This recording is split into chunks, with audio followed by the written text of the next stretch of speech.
ओम।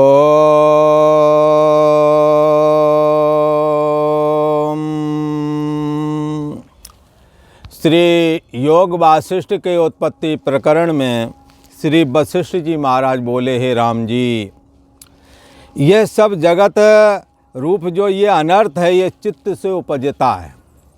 मन के खड़े होने से अहमता ममता का जन्म होता है। इसलिए कहा गया है मनेव मनुष्याणाम कारणम बंध मोक्षयो। ये मन ही बंधन और मुक्ति का कारण है।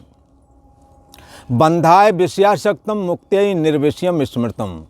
जो विषयों के प्रति मन आसक्त है वो बंधनकारी है, और जो निर्विषयम मुक्त्यै स्मृतम, निर्विषय मन मुक्ति में सहयोगी बन जाता है।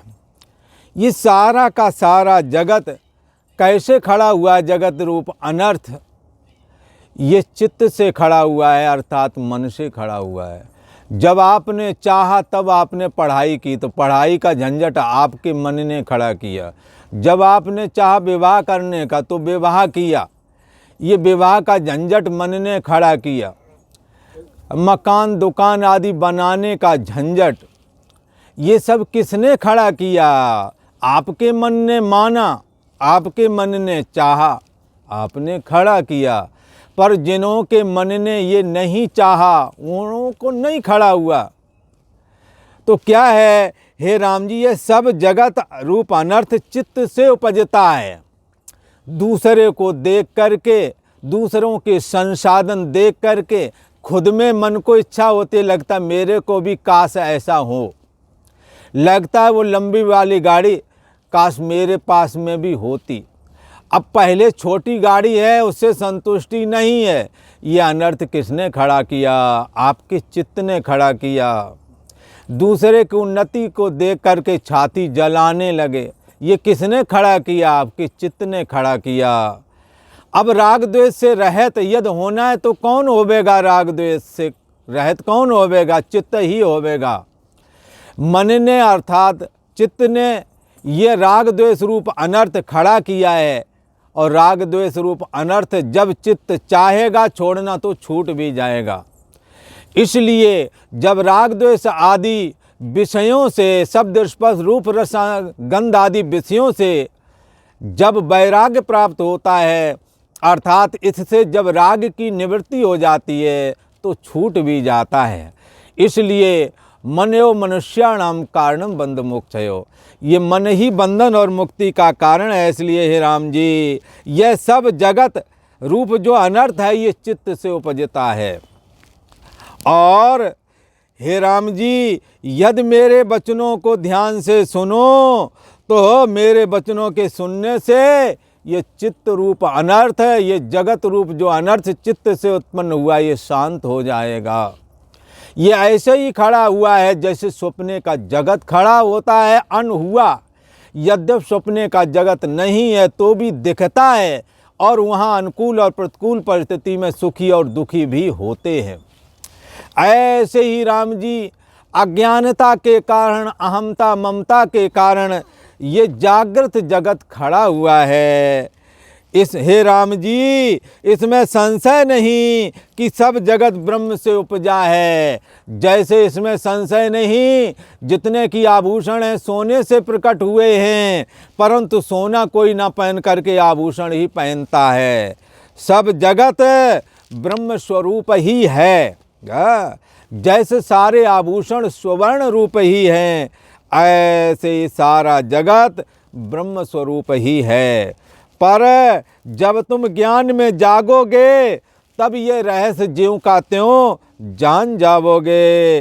श्री राम जी ने पूछा, हे भगवान, जो जिससे होता है वह उससे व्यतिरेक होता है, जो जिससे उत्पन्न होता है वो उससे अलग होता है। जैसे कुलाल से घट उत्पन्न होता है। कुलाल कहते हैं ये तुम्हारा, ये कुम्हार से घड़ा बनाया तो घड़ा अलग है, कुम्हार अलग है। तो कुलाल से जैसे घट जो है, घड़ा जो है भिन्न रूप होता है, तो आप कैसे कहते हैं कि सब जगत ब्रह्म से उपजा है? यदि ब्रह्म से उपजा है जगत, तो ब्रह्म से जगत अलग होना चाहिए। वशिष्ठ जी महाराज कहते हैं ये जगत राम जी ब्रह्म से उपजा हुआ है, ये बात तो ठीक है। जितने कुछ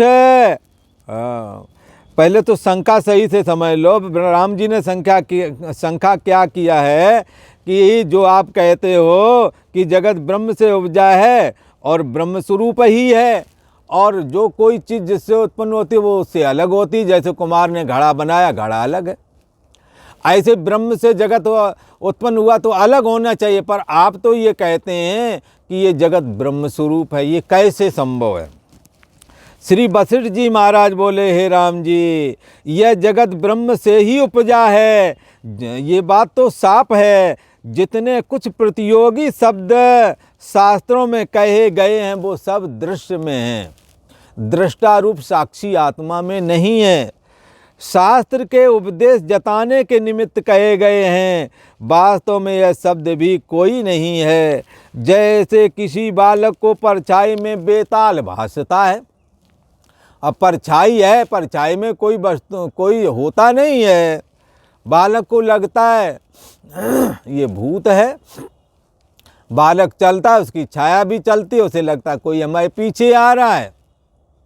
एक बार एक छोटी सी बच्ची जा रही थी, गांव में उजेला का समय था, उस समय वो तो हुआ नहीं करते थे, लाइटें थी ही नहीं, बिजली थी नहीं, तो वो चली जा रही थी, दीवार पे उसकी छाया पड़ रही थी, चंद्रमा पूरा निकला हुआ था। हाँ, तो किसी ने कहा, देखो ये तुम्हारा पीछा करा, ये कौन है? वो बड़ी तेजी से डर करके भागी। परछाई में दूसरे की कल्पना करके डरना। बालक को, जैसे बालक परछाई में बेताल भासता है, हाँ, ऐसे ही ये जगत भी अज्ञानता की वजह से ये ब्रह्म का प्रतिबिंब है, ब्रह्म का आभास है, ये ब्रह्म स्वरूप ही है। परंतु ब्रह्म को ना जान करके, आत्मसत्ता को ना जान करके जब जगत के प्रति प्राथमिकता बुद्धि हो जाती है तो जगत ये दुख रूप हो जाता है, और ब्रह्म से अलग होकर के जगत का कोई वजूद भी नहीं होता। ब्रह्म से अलग होकर के जगत मिथ्या ही होता है। इसलिए यदि ब्रह्म को जान करके ऐसा जानेंगे कि ये जगत भी ब्रह्म स्वरूप है, परंतु दिखने वाले जगत का स्वयं की सत्ता न होने की वजह से बचपना, जवानी, बुढ़ापा करके, बचपना आया गया, जवानी आई गई, बुढ़ापा आया, शरीर लेकर के गया, तो ये चीज़ें ब्रह्म से यदि अपने को अलग जानोगे और दृश्य जगत को दे और जगत को ही सत्य जानोगे तो ये परिवर्तन आपको प्रत्यक्ष दिख रहे हैं और इस बात का संकेत दे रहे हैं कि इस जगत का अपना निजी कोई अस्तित्व नहीं है। तो यदि अस्तित्व है किसी का, जैसे बालक चलता उसकी छाया भी चलता, उसे लगता कोई बेताल आ रहा है, उसमें यदि किसी का अस्तित्व है तो बालक का ही है, उसकी छाया का नहीं है। ऐसे ही यदि किसी का अस्तित्व है तो ब्रह्म सत्ता का ही है, देह और जगत का निजी अस्तित्व नहीं है। देह और जगत जैसे छाया शरीर के ऊपर निर्भर करती है, ऐसे ही ये जगत भी ब्रह्म के ऊपर निर्भर करता है, परमात्मा के ऊपर निर्भर करता है। परमात्मा की सत्ता के बगैर एक क्षण मात्र भी स्वतंत्र नहीं रह सकता। वशिष्ठ जी महाराज कहते हैं ये जैसे बालक को परछाई में बेताल भासता है तो पूछते हो कि किस भाग में स्थित होकर बेताल ने भय दिया। अभी बेताल कहाँ स्थित है? तो ये सच्चे अर्थ में देखा जाए तो शरीर में भी कहीं नहीं स्थित है। ये तो एक भ्रम हो रहा है, शरीर की ही परछाई पड़ रही है। जो पूछते हो कि किस भाग में स्थित होकर बेताल ने भय दिया, और वह कहता है कि अमुक ठौर में बेताल ने मुझे भय दिया, मुझे डराया, तो वहाँ कुछ है ही नहीं। सो वह व्यवहार के निमित्त ही कहा जाता है, ना किसी ठौर दिया और ना किस जगह स्थित होकर के दिया, कोई जगह भी नहीं उसकी, क्योंकि शरीर चलता, छाया भी चली जाती, तो किस जगह कहें कि छाया रुकी हुई है। शरीर रुकेगा, छाया भी रुक जाएगी। छाया का अपना कोई वजूद शरीर से अलग हो करके है ही नहीं। ऐसे ही हमारा और आपका वजूद ब्रह्म सत्ता से, चैतन्य सत्ता से अलग हो करके है ही नहीं। किसका? देह और जगत का। तो पर कहते हैं जैसे बेताल का व्यवहार ये होता है, ये कहने मात्र का है, पर बैताल तो वहाँ कोई भी न था। तैसे ही राम जी आत्मा में उपदेश के निमित्त ये भेद कल्पना, मैं मेरा तू तेरा आदि की कल्पना की जाती है। वास्तव में द्वैत कल्पना कोई भी नहीं। और आज इतना ही, आगे वाला प्रसंग आगे वाले एपिसोड में आप सुनेंगे।